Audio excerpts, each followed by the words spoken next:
মাঘের শীতে কাঁপছে দেশের বিভিন্ন জেলা। সকালে কুয়াশার চাদরে ঢাকা থাকছে চারপাশ। বিস্তারিত জানাতে পঞ্চগড় থেকে যুক্ত হচ্ছেন লুৎফর রহমান। লুৎফর, আপনাকে আজ মাঘের শীতের শুভেচ্ছা দিয়ে শুরু করতে চাই। পঞ্চগড়ে আজ কত তাপমাত্রা রেকর্ড করা হয়েছে, আর তীব্র এই শীতে শিশু আর বয়স্কদের জন্য সুস্থ থাকার পরামর্শ কি দিচ্ছেন ডাক্তাররা?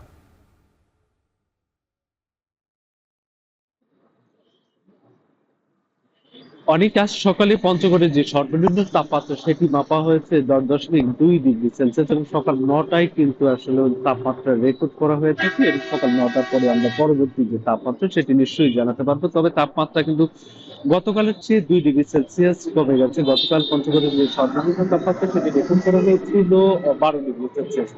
তাপমাত্রা কিন্তু গতকালের তুলনায় কমে এসছে এবং দিনের এবং রাতের যে তাপমাত্রার ব্যবধান সেটি কিন্তু কমে আসছে। আমরা দেখেছি যে দিনে তাপমাত্রা 10 থেকে 12 ডিগ্রি সেলসিয়াসের মধ্যে অবস্থান করলেও এবং আহ, যে সকালে যে তাপমাত্রা থাকে এবং দিনের শেষ ভাগে গিয়ে তাপমাত্রা কিন্তু সর্বোচ্চ দাঁড়াচ্ছে 15 থেকে 16 ডিগ্রি সেলসিয়াসে।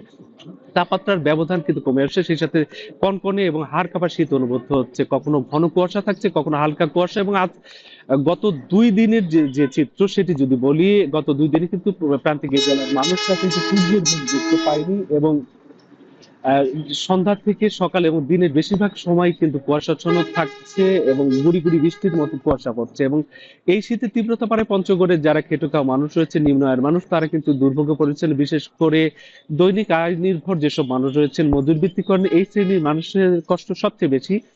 আমি সকালে এসে যে চিত্রটি দেখেছি, খুব প্রয়োজন ছাড়া কিন্তু মানুষজন ঘর থেকে বের হচ্ছেন না। রিক্সা চালক, ভ্যান চালক সহ কিছু মানুষ যারা জীবিকার তাগিদে এই কনকনে ঠান্ডা উপেক্ষা করে তারা বের হয়েছেন। এর পাশাপাশি জানিয়ে রাখি যে পঞ্চগড়ে যারা বালু এবং পাথর শ্রমিক রয়েছেন, যারা নদীর বরফের মতো ঠান্ডা পানি থেকে বালু এবং পাথর তুলে জীবিকা নির্বাহ করে থাকে, তাদের কিন্তু বেশিরভাগ শ্রমিক বেকার হয়ে পড়েছেন। তারা কিন্তু কাজে নামতে পারছেন না বলে আমাদেরকে জানিয়েছেন।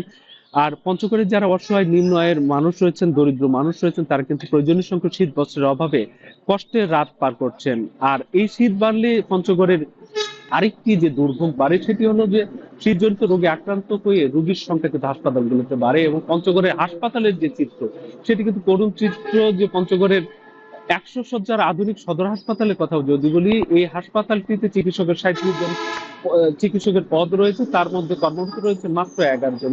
এই 11 জন চিকিৎসক কিন্তু 100 শয্যার হাসপাতালটিতে বিরাট অঙ্কের রোগীর চিকিৎসা দিতে নিয়মিত হিমশিম খাচ্ছেন। আর এই শীতে আমরা চিকিৎসকদের সাথে কথা বলছি, তারা আমাদেরকে জানিয়েছেন যে আহ, শিশু এবং বৃদ্ধ যারা রয়েছেন তাদের বিষয়ে সতর্ক থাকতে হবে এবং তাদের যেন কোনোভাবে ঠান্ডা না লাগে এবং বাসি এবং ঠান্ডা খাবার যেন তারা গ্রহণ না করে, এই পরামর্শ চিকিৎসকরা দিয়েছেন। আজ এখনো কিন্তু সূর্যের দেখা মেলেনি এবং আহ চারপাশে কিন্তু হালকা কুয়াশা রয়েছে এবং উত্তরে ঠান্ডা বাতাস বইছে। তো অনেকেই ছিল আমার কাছে পঞ্চগড় থেকে শীতের সার্বিক চিত্র।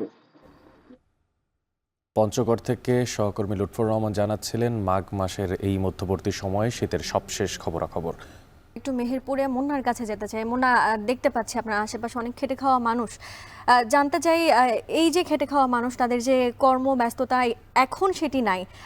সকালে আসলে তারা অনেক সময় দেখা যায় যে অনেকে যারা মাটি কাটেন বা যারা হচ্ছে রাজমিস্ত্রির কাজ করেন, তারা সকাল সকাল চলে আসেন এবং তাদের হাট বসে। এখন আসলে কি অবস্থা? তারা কি সেই সকাল সকাল আসতে পারছেন বা তাদের সেই ব্যবস্থাগুলো ঠিকঠাক আছে?